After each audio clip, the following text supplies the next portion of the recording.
नमस्कार, मैं हूँ पीवी सिंह। केंद्रीय हिंदू मंत्रिमंडल में मध्य प्रदेश के पूर्व मुख्यमंत्री शिवराज सिंह चौहान और पूर्व केंद्रीय मंत्री ज्योतिरादित्य सिंधिया को शामिल करने के पीछे क्या वजह है, ये जानने के लिए लोगों में बड़ी दिलचस्पी है। भाजपा के इन दो हंसों की जोड़ी 2018 के विधानसभा चुनाव में आमने सामने थी। तब महाराज यानी ज्योतिरादित्य सिंधिया कांग्रेस में हुआ करते थे और चौहान मध्य प्रदेश के मुख्यमंत्री थे। इस चुनाव में भाजपा ने माफ करो महाराज हमारे नेता शिवराज का नारा दिया था और कांग्रेस की ओर से माफ करो शिवराज हमारे नेता महाराज का नारा उछला और कामयाब भी हुआ था।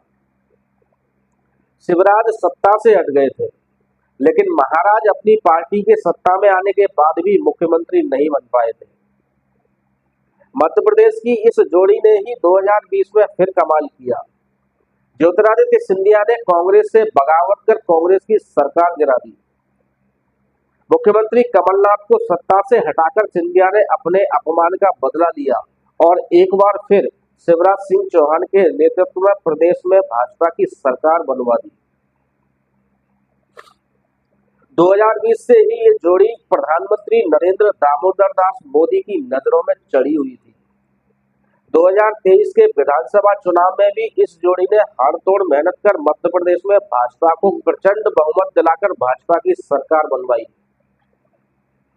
ज्योतिरादित्य सिंधिया को तो 2020 के कर्तव्य के लिए पुरस्कार के रूप में राज्यसभा की सदस्यता और केंद्रीय मंत्रिमंडल में स्थान मिल गया था, किंतु शिवराज सिंह को कोई इनाम नहीं मिला था।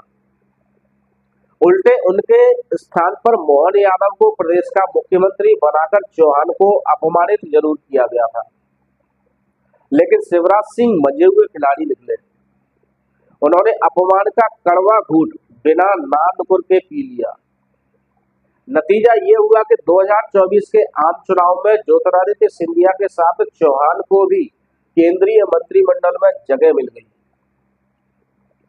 ज्योतिरादित्य सिंधिया को तो मंत्री बनना ही था, क्योंकि वे प्रधानमंत्री के गांव गौड़े के नाते में दामाद लगते हैं, लेकिन शिवराज सिंह चौहान को उनकी योग्यता और मौन साधना की वजह से मंत्रिमंडल में शामिल किया गया। एक समय उनका नाम मोदी के उत्तराधिकारी के रूप में भी सुर्खियों में आया था, लेकिन वे शायद अभी इस लायक नहीं बन पाए हैं। प्रधानमंत्री ने केंद्र में बैसाखी सरकार का गठन करने के फौरन बाद अपने मंत्रिमंडल में सिंधिया और चौहान को एक खास मकसद से जगह दी है। इन दोनों को मंत्रिमंडल के लिए जाने से जातीय संतुलन बना या नहीं, ये हम नहीं जानते, लेकिन हम ये जरूर जानते हैं कि मोदी के पूर्व मंत्रिमंडल के नाकाम कृषि मंत्री नरेंद्र सिंह तोमर की वजह से मोदी और उनकी पार्टी को किसान आंदोलन के दौरान जो फजीयत झेलना पड़ी, उसे देखते हुए ही शिवराज सिंह चौहान को नया कृषि मंत्री बनाया गया है। पूर्व केंद्रीय मंत्री नरेंद्र सिंह तोमर भी मध्य प्रदेश से ही थे। वे किसान आंदोलन को ढंग से हैंडल नहीं कर पाए थे। दरअसल तोमर यानी ग्वालियर के मुन्ना भैया मौन सिंह साबित हुए थे। वे न किसानों को मना पाए और न किसान यूनियनों को। उन्हें किसान संगठनों से संवाद स्थापित करने में भी कोई कामयाबी नहीं मिली। उल्टे सरकार के माथे पर 700 किसानों की हत्या का दाग और लगवा बैठे। विवादास्पद कानून वापस लेने पड़े थे सो अलग। देश के किसान अभी भी आंदोलित हैं। किसान आंदोलन किसी भी समय भड़क सकता है। किसान आंदोलन का खामियाजा भाजपा ने आम चुनावों में भी उठाया। ऐसे में बाचाल, मिलनसार और किसानों से सीधा रिश्ता कायम करने में समर्थ शिवराज सिंह चौहान को चुना गया। हालांकि मुख्यमंत्री के रूप में शिवराज सिंह चौहान के ऊपर भी मंदसौर गोलीकांड का दाग लगा हुआ है। बहरहाल अब शिवराज सिंह को अपने आप को एक बार फिर प्रमाणित करना है। उनके पास एक मुख्यमंत्री के रूप में 18 साल से ज्यादा समय का अनुभव है, जो प्रधानमंत्री मोदी के अनुभव से भी कहीं ज्यादा है। अब आइए महाराज यानी ज्योतिरादित्य सिंधिया की बात करते हैं। सिंधिया के डीएनए में संघ, भाजपा और कांग्रेस के गुण समाहित हैं। सिंधिया की दादी राजमाता विजयाराजे सिंधिया पहले कांग्रेस, फिर जनसंघ और अंत में भाजपा में रही।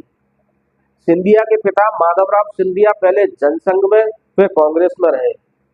खुद ज्योतिरादित्य सिंधिया ने राजनीति में पहला कदम कांग्रेस की उंगली पकड़कर रखा और 20 साल तक कांग्रेस में मान सम्मान पाने के बाद कांग्रेस से किनारा कर भाजपा की सदस्यता ले ली।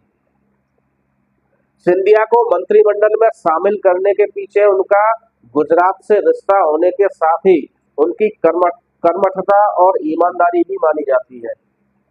मेरे अपने सूत्रों का कहना है कि प्रधानमंत्री नरेंद्र दामोदर दास मोदी ने बहुत सोच विचार के बाद ज्योतिरादित्य सिंधिया को संचार मंत्रालय के साथ ही पूर्वोत्तर के विकास की जिम्मेदारी दी है।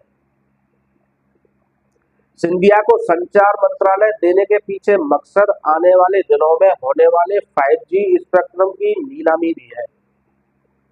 आपको याद होगा कि इसी देश में कांग्रेस की सरकार के जमाने में अब तक का सबसे बड़ा 2G घोटाला हुआ था। इस घोटाले में कांग्रेस के सहयोगी द्रमुक के नेता और मंत्री शामिल होने के आरोप लगे थे। तत्कालीन संचार मंत्री ए राजा को तो 15 महीने जेल में भी काटने पड़े थे। हालांकि राजा को बाद में बरी भी कर दिया गया था। मोदी नहीं चाहते कि 5G स्पेक्ट्रम के आवंटन में कोई घोटाला हो, इसलिए सिंधिया को इसकी जिम्मेदारी दी गई है। केंद्रीय मंत्रिमंडल में फिलहाल सिंधिया अकेले ऐसे मंत्री हैं जिनका दामन पाक और साफ दिखाई देता है। उनके पिता के साथ तो नैतिकता का भी तगमा जुड़ा हुआ था। उन्होंने एक मामूली सी हवाई दुर्घटना के बाद तत्कालीन प्रधानमंत्री पीवी नरसिम्हा राव को अपना त्यागपत्र सौंप दिया था।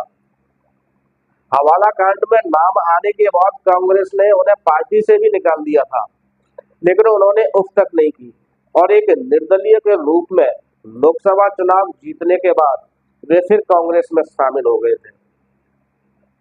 वे चाहते तो भाजपा में भी जा सकते थे, लेकिन उन्होंने फिर भी ऐसा नहीं किया। मौजूदा सरकार को पूर्वोत्तर में जड़ें जमाने के लिए एक उत्साही लाल की जरूरत थी। इस कसौटी पर ज्योतिरादित्य सिंधिया खरे उतरे, इसीलिए उन्हें संचार मंत्रालय के साथ पूर्वोत्तर मामले की भी जिम्मेदारी दी गई है। पूर्वोत्तर में मणिपुर सबसे ज्वलंत मुद्दा है। मणिपुर के मामले में संघ और भाजपा ही नहीं, खुद मोदी भी नाकाम साबित हुए हैं। मणिपुर अभी भी जल रहा है। संघ प्रमुख डॉक्टर मोहन भागवत ने भी फिर एक बार मणिपुर को लेकर नई सरकार को आगाह किया है। पूर्वोत्तर में हाल के लोकसभा चुनाव में भाजपा को अपेक्षित कामयाबी नहीं मिली है। अब देखना यह है कि नए कृषि मंत्री और नए संचार मंत्री के रूप में शिवराज सिंह चौहान और ज्योतिरादित्य सिंधिया कितने कामयाब हो पाते हैं। इन दोनों नेताओं की कामयाबी ही इनके बच्चों की कामयाबी के लिए दरवाजे खोलेगी, क्योंकि चौहान और सिंधिया के बेटे राजनीति में पदार्पण के लिए कमर कसकर तैयार हैं। नमस्कार।